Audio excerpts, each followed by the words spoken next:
Welcome back to Rev'd Up for Sunday, a lectionary podcast for the Gospels of the upcoming Sunday. We are the clergy of St. Mark's Episcopal Church in New Canaan, Connecticut. I'm Elizabeth Garnsey. I'm John Kennedy. And I'm Rob Schwartz. And today we reach All Saints Sunday, and we get to hear one of the most beloved passages in all of Scripture, the Beatitudes. So let's hear the text.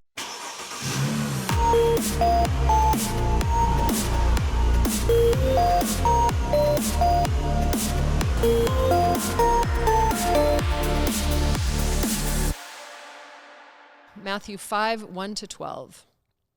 When Jesus saw the crowds, he went up the mountain, and after he sat down, his disciples came to him. Then he began to speak and taught them, saying, "Blessed are the poor in spirit, for theirs is the kingdom of heaven. Blessed are those who mourn, for they will be comforted. Blessed are the meek, for they will inherit the earth. Blessed are those who hunger and thirst for righteousness, for they will be filled. Blessed are the merciful, for they will receive mercy. Blessed are the pure in heart, for they will see God. Blessed are the peacemakers, for they will be called children of God. Blessed are those who are persecuted for righteousness' sake, for theirs is the kingdom of heaven. Blessed are you when people revile you and persecute you and utter all kinds of evil against you, falsely on my account. Rejoice and be glad, for your reward is great in heaven. For in the same way they persecuted the prophets who were before you." The Gospel of the Lord. Thanks be to God. Yeah. So, we skip over, this is All Saints lections, so we kind of go back to the Sermon on the Mount after we've reached a sort of climactic point in our propers in ordinary time. But it's quite a feast day. This is one of our highest feast days in the church, and we have baptisms. We commemorate all those who've died over the past year, and it's also just such a joyful feast. And so it's interesting that this is our passage because I find it actually quite challenging. It's beautiful, but it's not. It's beloved, and it's just not straightforward. No. Yeah. In fact, when I was a kid, my mom had a stone tablet with the Beatitudes on them, which is obviously a parallel to the Ten Commandments, which we'll, I'm sure, talk about in a little while. But this was displayed in our home, and I was thinking, these aren't really things you can do. Like the Ten Commandments are action-oriented. Mm-hmm. Interesting. These, not so much. And yet, this is how Jesus kicks off his greatest teaching. He's interested in something much deeper than whether or not you follow some list of rules. Right. It's almost a way of being, not a way of doing. Almost like we're not supposed to strive for these things. You know, like I think with the Ten Commandments, like you're saying there, those are things we're trying to emulate and do. Yeah. And this is really speaking to people who are already in these situations. But I don't know if that's where we want to jump to yet or not. Well, let's start with the setting. Yeah. I mean, Jesus sees the crowds, and I think it's worth reminding ourselves that in Matthew's trying to achieve this new Moses kind of persona for Jesus. And as we've said last week, that Jesus is the fulfillment of all the law and the prophets. And, so everything he does has a certain echo or veneer of something that might have happened in the Torah or the Old Testament with Moses. So, when Moses goes up the mountain, it's so God can be hidden from all the people, and Moses alone goes up there to hear the voice of God and then deliver the news. But here, Jesus sees the crowds, goes up to be seen, sits down, turns around, they see his face, and he begins to speak and teach them. So it's great that you brought up the Ten Commandments right away, because I think there is a certain corollary thing going on, not a contradiction or a either or, but a whole different way of interpreting everything. So anyway, that's an interesting setting to me, and it certainly is. It certainly is. Yeah, I mean, I think you described those Jesus and Moses parallels quite powerfully. I didn't think about how, in quite the terms that you said, that God calls Moses to go up the mountain, in part so Moses can be alone with God, because the people can't see God.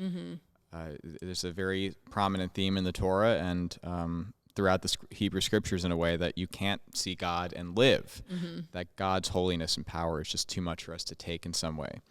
And that in this passage, Jesus is going up the mountain so he can be seen, and he's giving this incredibly powerful moral and ethical set of teachings. And not only is he displaying incredible wisdom and eloquence, but he is teaching with divine authority. Mm-hmm. He is referencing the Hebrew scriptures and saying, you have heard it said, let's say, you shall love your neighbor. But I say to you, also love your enemy. I mean, I'm paraphrasing a little bit. That comes later in the Sermon on the Mount, but as part of this teaching. Right. Nobody else could say, but I say to you. You know, the scriptures say this. I'm augmenting it in some way or modifying it or whatever. Playing fast and loose. He doesn't appeal to any other authority. Yeah. He claims divine authority, which obviously puts him in a different class than Moses.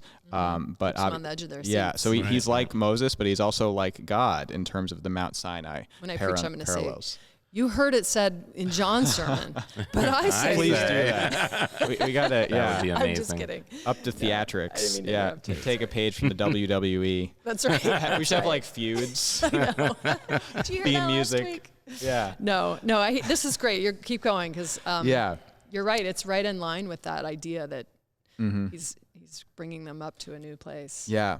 Now, Rob, you mentioned something about how these refer to states that people are already in. And this, I think, tees us up to talk about the differences between the Beatitudes, only 4 of them that appear in the Gospel of Luke in the so-called Sermon on the Plain, and these 8 Beatitudes that appear in Matthew. They're the same in some ways, but they're different in other ways, including how much they refer to one's sort of material given or seemingly unalterable condition versus how much they refer to spiritual qualities that perhaps can be cultivated, perhaps regardless of one's material circumstances. Yeah. I think that's one of the most interesting things to talk about here. Yeah. So what do you all think? Well, and one person I was reading online, I like how they phrased it. These are a description, not a prescription. So this is where people find themselves, and it's not saying you're going to, and we can get into what blessed means, because I think nowadays we have kind of a one understanding when we associate, the word blessed, but this is very different. But he's saying these people aren't blessed because they're those things, but in spite of it. Yeah, I think the word blessed can be a little problematic. I think in the Greek, the word is makarios, and problematic, I say, because we're limited in the ways we can translate. I think that it's a complex word, I think, but sometimes it's the connotation of blessed can sound a little pious or, a little removed, like self-righteous can be the poor in spirit or something. I mean, if you're reading it in the wrong way, but that's the connotation. # blessed. Yeah. Oh, yeah. That was my shirt, John. It was your shirt. I almost wore that today. Where is it? Throwing some shade on the T-shirt. But exactly, I think I'm so blessed. It just sounds very, very pious in some ways. It does. Yeah. And then I've also seen it translated happy. Happy are they. Maybe in Luke it's happy are they or something. But anyway, that does appear in the English translation. They use and that a lot connotes, in the Psalms too. Yes. It connotes an emotional state, which, of course, if you're mourning, you're not going to be happy, and it's not very helpful. I think it's so confounding to consider happy are those who mourn, for they will be comforted. I mean, so I have heard from, again, James Allison. He's so wise, and I can't help bringing him up again. But he paraphrases this word to combine these two ideas of blessed and happy in this word radiant. It's good. More descriptive, that a person who is poor in spirit, knowing their need for God, or sometimes we interpret poor in spirit to someone who really knows they need God. Theirs is the kingdom of heaven. The radiance of a person who's aware that they depend on God and that everything comes from God, and their need to seek and find and be found by God. It creates a certain radiance, or a person who we think of as merciful is someone who radiates a certain charism of compassion, and you can just sense it and feel it. And I really appreciate that paraphrase, because if you go through all of these Beatitudes and use the word radiant, radiant are those who mourn. I mean, the tenderness and pathos and absolute pain of mourning. It's a state of being that you can't touch it if you're not in it, and in the person who's mourning and throwing themselves on the comfort of God, it just puts a person in that vulnerable place of receiving from what they can only get from God. Yeah. And comfort of one another and their neighbor and us and we who are their neighbors. But it's just all these things I think are a disposition of humility and receptivity. Yeah. Beautiful. So I think for me that opens it up quite a bit to make it descriptive. Well, and you brought and specifically with this verse, that word comforted there at the end isn't like what we would think of as comfort, but it comes from the Greek word paraclete, which a paraclete would have been an advocate for somebody. And so this is saying it's not just like they're there, and addressing the situation, but actually advocating on behalf of. And so I think it really says something about the action that's happening to them in this. Is it God advocating on behalf of us? Are we to advocate on behalf of these people? So there's a lot there to. Yeah. And of course, there's an eschatological context and reference to these teachings.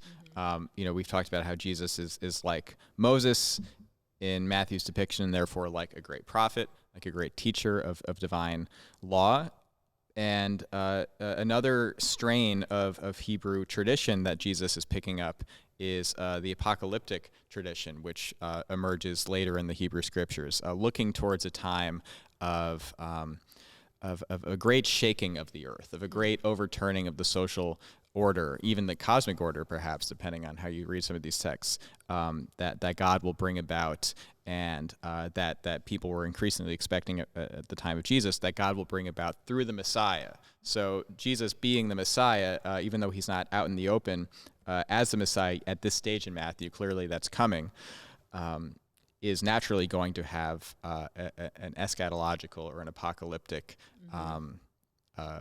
reference to a lot of his teachings. And I think that that's at least part of how these are to be interpreted, that there is a time coming where the people who are dispossessed, the people who are at the bottom of the ladder, will be not necessarily on top. It's more like the ladder will be abolished, I would say, but they will be they will be able to enjoy the goodness of the world and of creation, inherit the earth, sort of thing, that they really deserve by virtue of being, created in the divine image and so on. That God is coming to bring justice and righteousness to the earth. So I think that's part of it. But also, I like the present day sense of it as well, that even in the midst of great trials and tribulations, if you maintain a posture of inward humility and dependence upon God, then you are radiant. You are in a blessed or blessed state, even if it doesn't always feel that way. Of course, this is the text for All Saints Sunday. these are qualities of holy or saintly people. I guess to turn to the question turn back to the question of how this sits alongside the Lucan Beatitudes. In Luke, we have blessed are the poor, for theirs is the kingdom of heaven. Blessed are those who mourn, for they will be comforted. That one's the same. Blessed are those who hunger and thirst, for they will be filled. And then in Matthew, we get blessed are the poor in spirit. So we get these spiritualizing phrases. Blessed are those who hunger and thirst for righteousness. All right, so they have a different valence than in Luke. It's true. And so in Luke, Jesus does seem to be saying, more straightforwardly, if you're poor, if you're hungry, you are blessed in some way, or you are blessed in some way. In Matthew, he almost seems to be sidestepping the question of one's social status or material, status, and talks about more inward qualities, which is such an emphasis throughout the Sermon on the Mount, that it's about what's in the heart. Now, that's a really interesting tension that various people feel either can or cannot be resolved. But I think it's one that's really worth talking about. I think Matthew has depicts Jesus as having a complex attitude towards wealth. At various turns, he criticizes wealth, and there are stories that seem to point to the dangers of being wealthy, such as the story of the rich young ruler or the rich young man who comes to Jesus and says, "What must I do to inherit eternal life?" And Jesus says, "Keep the commandments." And he's like, "I do that." And he's like, "Great, there's one more thing you must do. Sell all your possessions and come follow me." And the man just can't do it. And then Jesus says how hard it is to enter, for somebody who is rich to enter the kingdom of heaven. It would be easier for a camel to go through the eye of a needle than for a rich person to enter the kingdom of heaven. On the other hand, Jesus is friendly with people who are wealthy. I guess I'm not thinking about how it appears so much in Matthew, but certainly throughout the Gospels, Jesus has patrons, if you will, some of whom are women, by the way. We get that in Luke. Jesus, calls tax collectors to follow him. Jesus, including Matthew. Right. Jesus doesn't always tell the wealthy people he encounters that they can no longer be wealthy and follow him. It's not that simple. There's an interesting dynamic here. But yeah, I think it kind of gives us the difference between what Rob said earlier. Is this a description or a prescription? And personally, as somebody who's quite interested in spiritual practices and Eastern style meditation, I honestly like the prescription. I totally, I'm on board with it being descriptive in certain ways, but I like to think that Jesus is also giving us things to aim for. And actually, I've been talking long enough, so I'll save it. But one of these came up in a really interesting way on a Buddhist meditation retreat I was on. Oh, I'd love to hear about that. So I think there's a real connection between these things. Yeah. Yeah. In a third way, to add to prescriptive or descriptive is inviting. I think Jesus is very much inviting, and in Matthew, I see him as the consummate wisdom teacher. Teaching is so much emphasized in Matthew. Whereas, Moses was the great teacher of the law and the bringer of the law, Jesus is a wisdom teacher. And I find in Matthew has a very neutral relationship to wealth because he doesn't cling to any of it.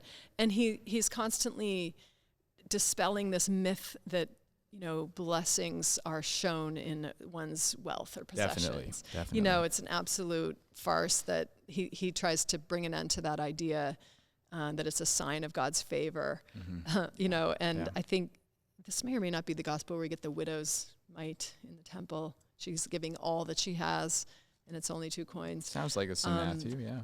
I think it is Matthew, but he uses money a lot to just show where our allegiances are. Yes. And that first one, to be poor in spirit, I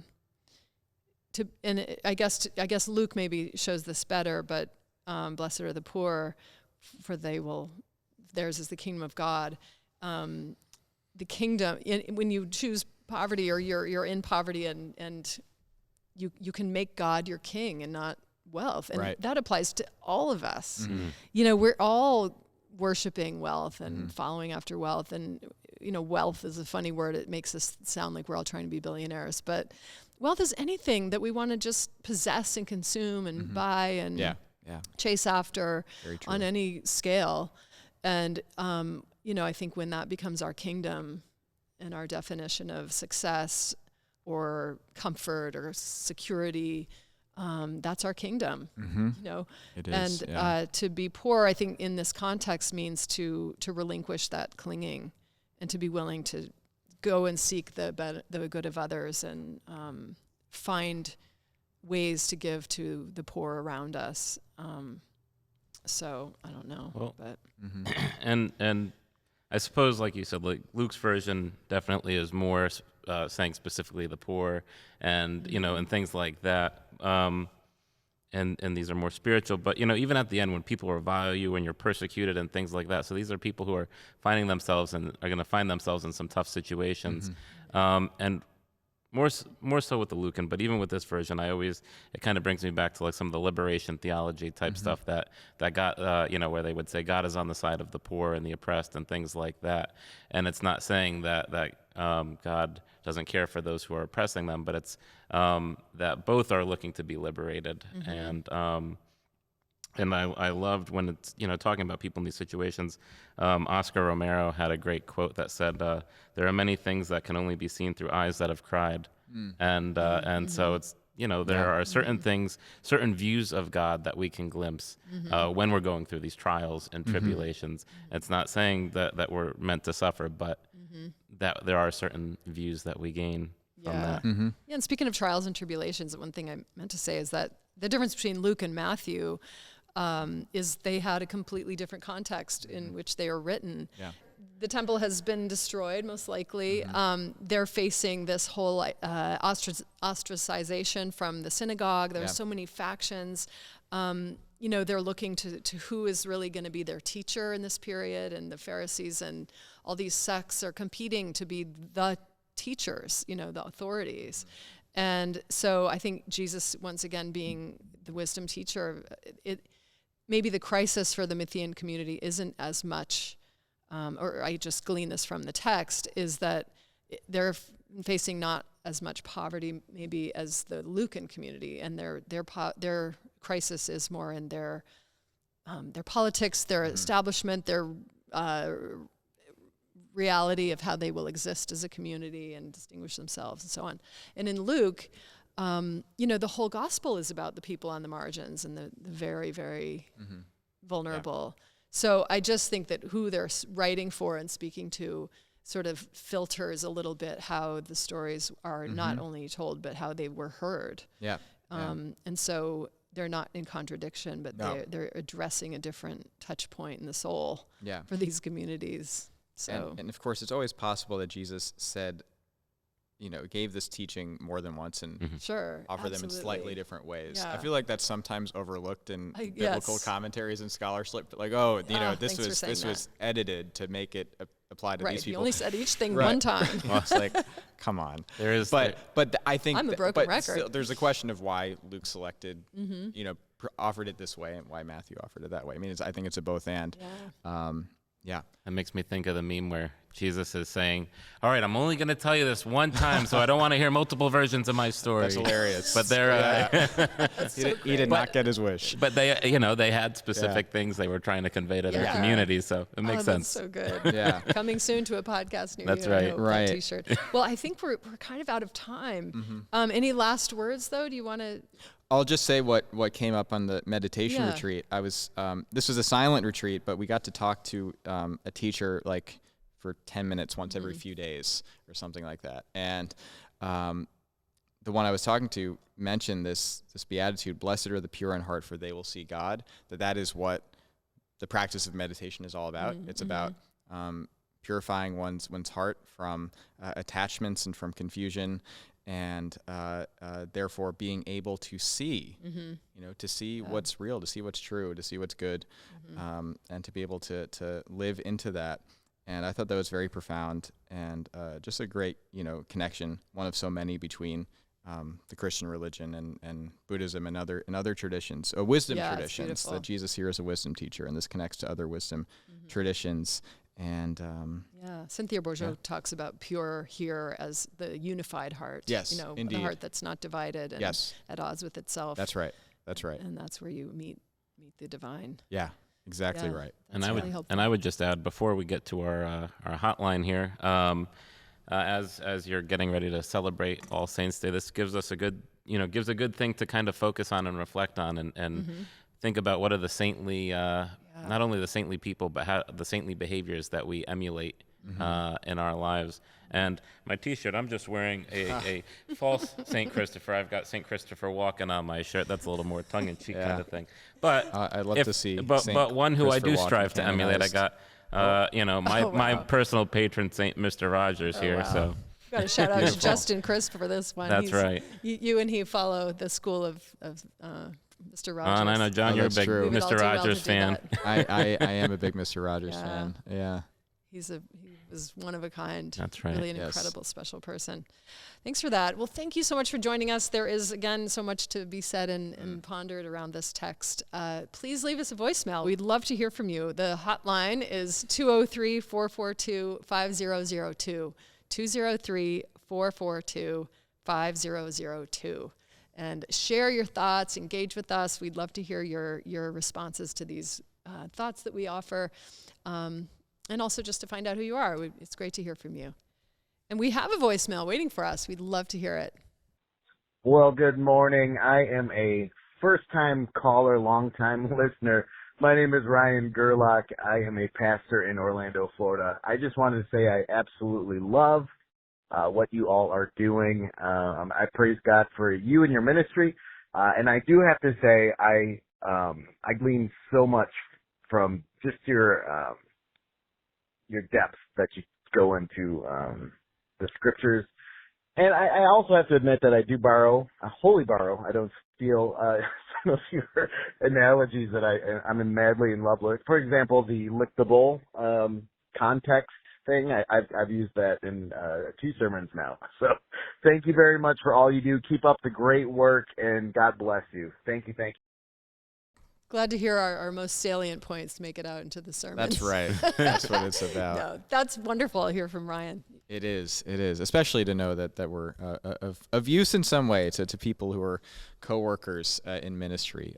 Really wonderful to know that you're out there. Thank you for calling. Yeah, thanks a lot. And I wholly borrowed that from a meme anyway. So it's kind of cool that we're all diving into these scriptures together. Mm-hmm. Both those of us, who are clergy or any type of, even lay ministers or whatever, and those who are at home doing study groups. We've got St. Mark's as our pod going, folks who are getting together and studying these as a group. So yeah, doing what we're doing offline, which is so great. That's true. Yeah, that's the goal. Yeah.